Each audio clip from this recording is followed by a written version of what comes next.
전략인 것 같은데 계좌 관리에 대한 질문이거든요. 네. 계좌 관리에 대한 질문. 지난 이라크 이스라엘 전쟁 때 네. IT 위주의 본 계좌, 그러니까 메인 계좌신 것 같아요, 표현이. 이게 20% 정도 깨지고 지금 지수는 다 회복을 했는데 계좌는 회복을 못하고 있다라는 말씀을 해주셨어요.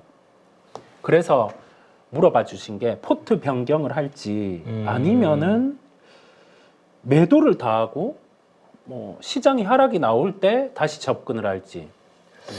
와, 시장 하락을 기다리는 거 글쎄요. 이라크 이스라엘 전쟁 위주 이라크 이스라엘 전쟁 이슈 나왔던 그냥 반짝하고 사라졌잖아요. 맞아요. 근데 이제 네. 하루 이틀 정도 빠졌던 것 같은데 그게 지금 얘기하시는 게 이 부분인가요? 코스피로 보면 요번 여기를 얘기하시는 것 같은데 4월 달에 급락 나온 아, 그런 것 같아요. 그죠? 요 네, 구간인데 이게 항상 이제 약간 포트를 짜고 이렇게 약간 중장기로 가는 경우에는 그런 현상들이 좀 많이 발생을 해요. 그래서 사실 포트폴리오는 이제 진짜 화초에 물 주듯이 꾸준히 관리를 좀 해줘야 되거든요. 네. 그래서 뭔가 어떤 그 이런 뭐 추세가 무너지려고 단기 추세가 무너지려고 하는 흐름이 온다라고 하면 이게 이제 깨졌다가 올라올 때 이만큼 지수 올라온 것만큼 내 계좌가 깨졌다 다시 올라오면 다행인데 네. 뭐 갑자기 섹터들이 이제 반도체는 안 올라간다든지 이렇게 네. 되면 문제가 이제 생기잖아요. 그래서 굉장히 흔하게 발생을 하는 부분이고 그렇다고 해서 뭐 포트폴리오를 계속 이렇게 순환시키거나 뭐 하기는 좀 어려운 부분이기 때문에 맞아요. 자신이 보유한 그 기업의 어떤 실적 가이던스가 뭐 조금 더디더라도 방향이 일단 진행이 되고 있다. 그러니까 매출과 이익단이 성장을 하고 있고 밸류적으로 부담이 없는 그런 종목이라면 저는 어차피 이게 포트를 짜서 가져간다는 거는 약간 긴 관점의 흐름들로 가신다고 생각을 하거든요. 그렇다면 지금은 일단 지수가 뭐 전고점 부근에 올라와 있고 요거 올라오면서 지수를 견인해가는 어떤 섹터가 있고 뭐 더 강한 섹터가 있고 따라가는 섹터가 있습니다. 근데 네. 따라가는 섹터들이나 좀 느리게 움직이는 애들은 결국은 시간이 지나서 여기 전고점 돌파하고 시장이 좋아지잖아요. 그럼 먼저 올라가는 애들이 밸류적으로 아니면 어떤 모멘텀적으로 어떤 목전에 차는 그런 상황이 발생했을 때 이렇게 순환이 돌아요. 그 순환을 또 기다리시는 게 맞는 것 같습니다. 만약에 테마적인 관점이나 모멘텀으로 접근을 했는데 그게 부러진 거다. 그거는 이제 부러지기 직전에 손절을 하든지 아니면 부러진 거를 그냥 받아들이고 대응을 하셔야죠. 비중을 축소한다든지 아니면 뭐 그냥 손절을 한다든지 이렇게 가시는 게 맞는 것 같고 기업을 믿고 투자를 하신 거라면 저는 지수랑은 상관없이 그냥 가시는 게 맞는 것 같아요. 만약에 여러분들이 진짜 뭐 펀드 매니저라든지 저기 기관에 계신 분들이어가지고 시장 수익률보다 항상 성과를 좋게 만들어야 되는 압박감이 있다. 네. 그러면 이제 그거는 두드러 맞아야죠. 잘리던지. 네. 근데 이제 막, 그죠. 뭐 어떻게든 뭐 대응을 해야 될 텐데 그게 아니기 때문에 네. 그냥 그 기업이 괜찮다, 멀쩡하다. 그리고 추세가 뭐 많이 오른 게 꺾여 있는 상황이 아니라면 저는 뭐 가져가는 게 맞다 생각합니다. 그래서 전체적인 계좌를 가지고 얘기를 하면 사실 좀 어려운 것 같고 거기에 따른 어떤 개별적인 종목단에서의 뭐 대응이 좀 필요하겠죠. 자신이 생각할 때 이거 밸류가 조금 높은 것 같아. 근데 이제 추세가 좀 꺾인 거 아닐까라는 생각이 들면 그런 것들을 좀 많이 물어보시면 좋을 것 같습니다. 네네, 맞아요. 네. 그런 부분이 핵심이다 보니까 기관 투자자 입장, 그다음에 개인 투자자 입장 같은 경우는 우리가 할 수 있는 부분이 다르다 보니까 그런 부분을 고려하시면 좋을 것 같아요. 네. 균님께서 원택 한번 말씀해 주셨어요. AP 시스템은 달았고 슈퍼챗 해주시면서 원택 어제 종배했는데 좋다라는 말씀. 저점 목표가 하향 욕정해 해달라고. 네, 이게 리포트가 조금 약간 어이없는 내용으로 나왔는데 실적이 안 좋게 나왔나요? 이게? 반토막이에요. 그죠? 반토막인데 이게 우리나라 법인이랑 해외 법인이랑 그 재무제표에 계상하는 게 좀 달라서요. 선적 부분인지 아니면 최종 납품 부분인지 이게 다르다 보니까 발생을 한 거고 8,000원대 중반 이하에서는 예, 말씀드린 것처럼 실적 나오고 말씀드린 것처럼 잃을 게 없는 구간이라는 표현이죠. 예, 밸류 매력이 있다 보니까 그 구간에서는 좀 가지고 가셔도 된다라는 말씀을 종목을 통해서 드리고 중복해서 올라오는 종목들 같은 경우가 이수페타시스 이수페타 같은 경우는 수익 나고 계신다는 분도 있고요. 아니면은 뭐 어떤 식으로 대응을 해야 될지 매도를 해야 될지 그런 부분을 물어봐 주셨어요. 종목이 올라오다 보니까 네. 물어봐 주시는 것 같습니다. 일단 뭐 수급도 최근에 뭐 사모펀드 쪽이라든지 그 다음에 이제 외국인 쪽의 수급이 나쁘지 않고 보시는 것처럼 정배열입니다. 여전히 주가가 중간에 이렇게 이제 좀 부침을 겪었다가 올라오고 이제 밸류에 대한 부분은 이거 조금 많이 땡겼는데 하는 생각은 들거든요. 근데 이제 또 그만큼 어떤 실적적인 그 성장 속도가 또 빨라진다라는 얘기도 있기 때문에 뭐 일단 지금은 그냥 방향을 보는 게 맞는 것 같아요. 여기 앞에 신고가를 갱신을 하고 한 차례 지금 좀 조정을 이렇게 이제 받고 있는 그런 상황이고 네. 앞단은 이제 매물대가 있는 그런 구간입니다. 물론 신고가 영역으로 그렇게 크지는 않을 수 있겠지만 거래대금이 굉장히 크게 터졌던 구간들이라서 요 저항단을 돌파해내면 그러니까 대략 한 43,000 한 800원에서 뭐 44,000원 정도 되겠죠. 요 구간 이제 뚫어내게 되면 상방이 또 열리는 그런 흐름들이 나올 거예요. 근데 지금 수급적인 흐름 뭐 44,000원부터 해서 쭉 지금 매수세 이어지는 거 보면 44,000원이네요. 4만원대부터 쭉 이어지는 거 보면 뭐 저는 돌파하지 않겠나 싶습니다. 일단 뭐 20선까지 한번 내려오든지 아니면 20선 이렇게 돌려서 올라오든지 그거 좀 기다려서 이렇게 갈 것 같고요. 정배열 구간의 우상향 흐름이기 때문에 뭐 지금 단계에서 크게 걱정하실 필요는 저는 없지 않나라는 생각이 들어요.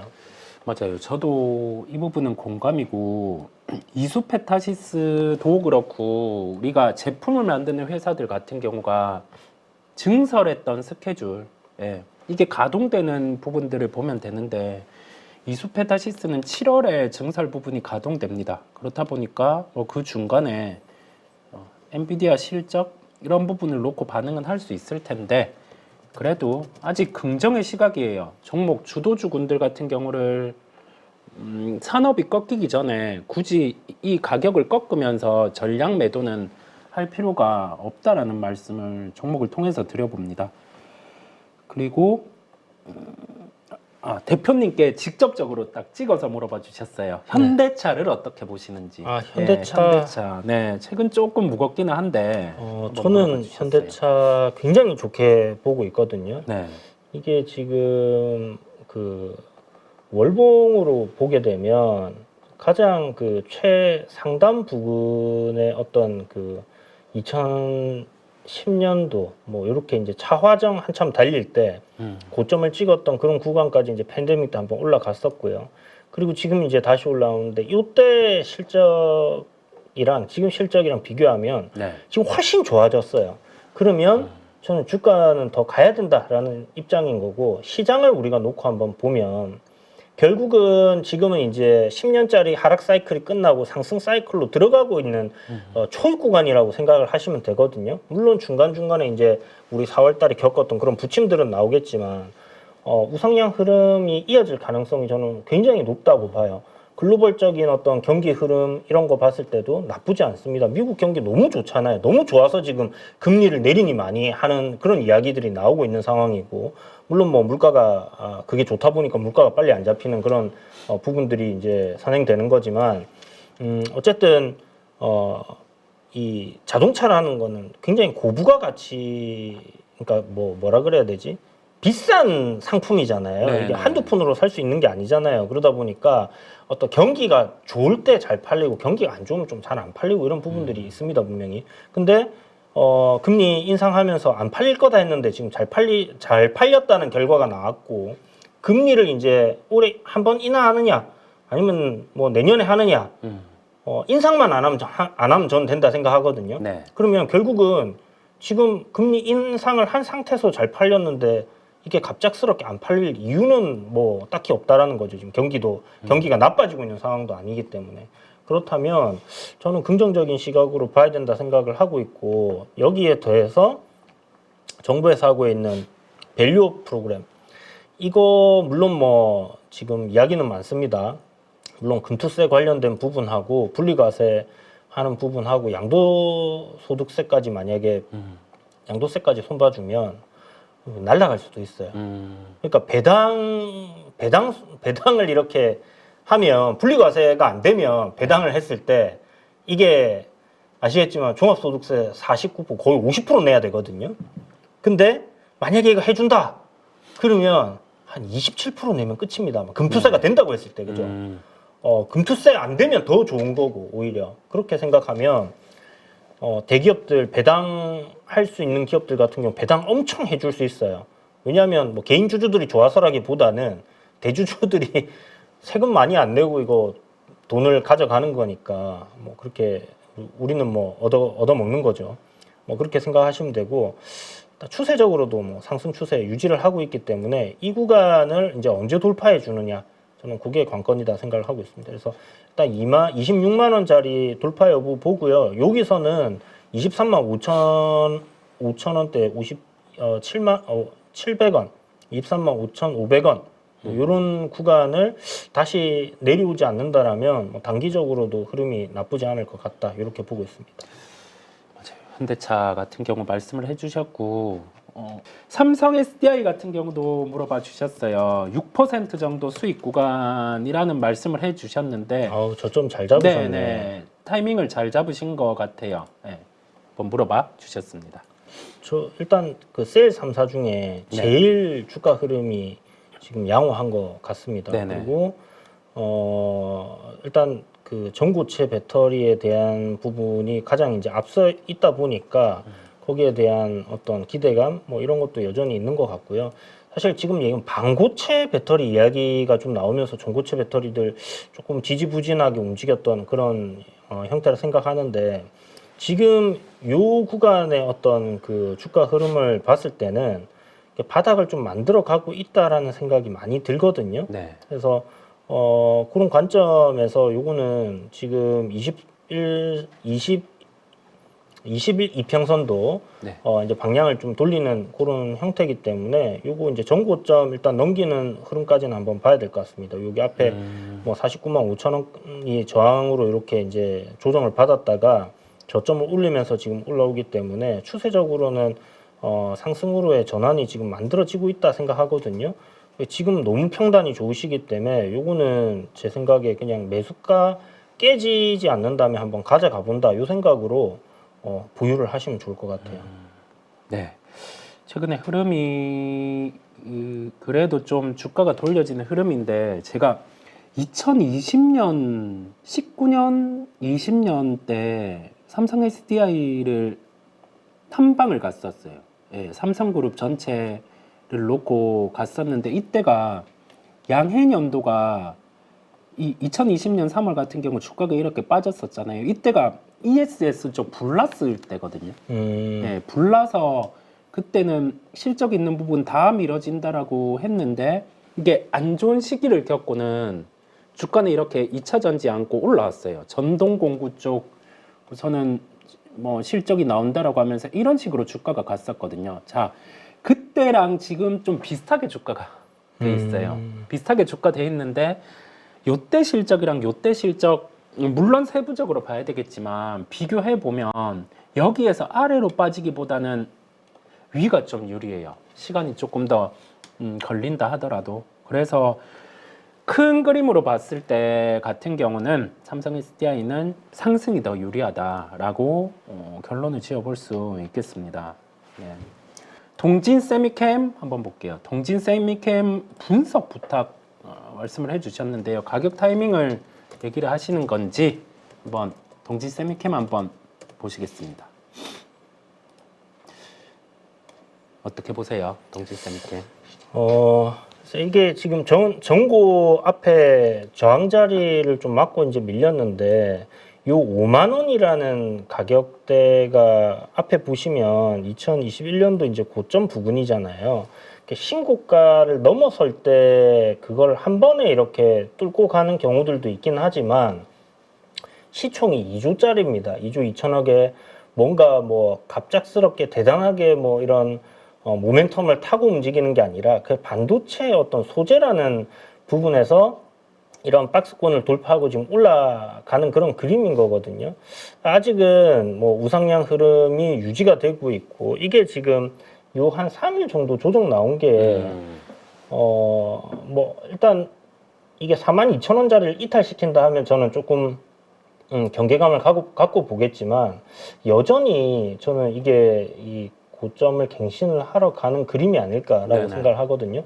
반도체 섹터 단위 조금 지지부진한 흐름이 나오는 상황이었는데 동일세미캠은 크게 뭐 영향을 안 받았어요. 네. 조정도 크게 안 받았고 뭐 계속해서 그런 그림이 이어질 거다라는 생각이 들고 가격 조정보다는 만약에 섹터가 늘어진다라면 기간 조정으로 좀 갈 가능성이 높지 않겠나 생각을 하고 그렇게 보고 있습니다.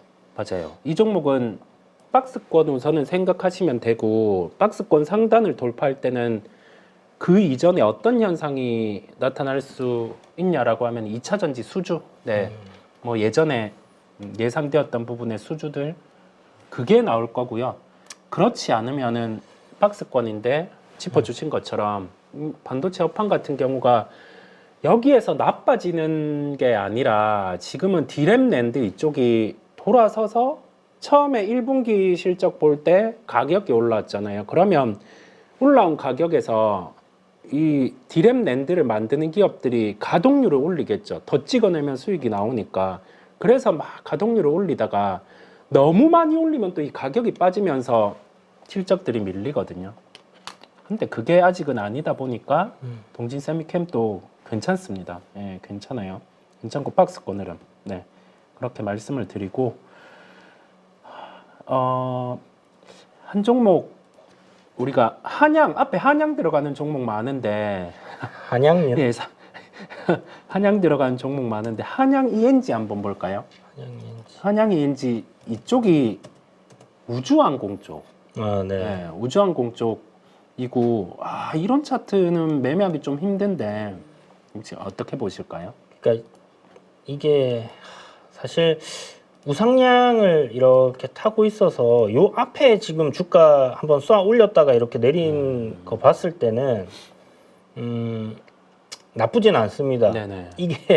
이게 항상 요런 그림을 만들어 놓고 그 다음에 다시 쭉 올리던데 네. 실적적으로 봤을 때도 저평가되어 있는 뭐 그런 기업이고 뭔가 시장에서 인기는 크게 없는 그런 기업이에요. 보면 이제 거래대금 자체가 맞아요. 이게 이제 뭐 굉장히 좀 적은 그런 종목이잖아요. 네네. 그래서 매매 관점보다는 좀 투자의 관점으로 보시고 이게 어떤 그 저점을 갖다가 깨는 파동의 저점들을 깨는 그런 그림이 나오지 않는다라면 저는 좀 가볼만 하다라는 생각하거든요. 지금 6이 거래대금이 크게 선 날을 기준으로 이렇게 기준봉을 잡는다면 저는 뭐 요 안에까지 조정이 나온다 하더라도 추세는 훼손이 되는 게 아니기 때문에 매수 관점으로 일단 지켜볼만 하다 이렇게 생각을 하고 접근을 해야 되는 종목인 것 같습니다. 실적으로 봤을 때는. 맞아요. 요런 종목이 이게 시세 날 때 거래 많이 터지고 나서는 주가들이 좀 깨지는 경우가 많고 짚어주신 부분처럼 이거 최근에 거래 한 160만 주 발생했는데 이게 한 190억, 200억 정도거든요. 그러면 요 거래 놓고 기관들은 편입을 못 해요. 그러면 요거는 개인 주식 또는 그냥 프로그램 매매에 따라서 좌지우지되는 주식이다 보니까 요런 흐름이 있다가 밑으로 확 끌 수도 있거든요. 그래서 거래가 좀 적은 주식, 저는 이 부분은 하나의 활용인데 기관의 흔적이 적은 주식들 같은 경우는 좀 주의하셔야 돼요. 포트에 좀 중심으로 갖고 가기에는 한계가 있거든요. 그 부분을 좀 생각을 하셨으면 좋겠습니다.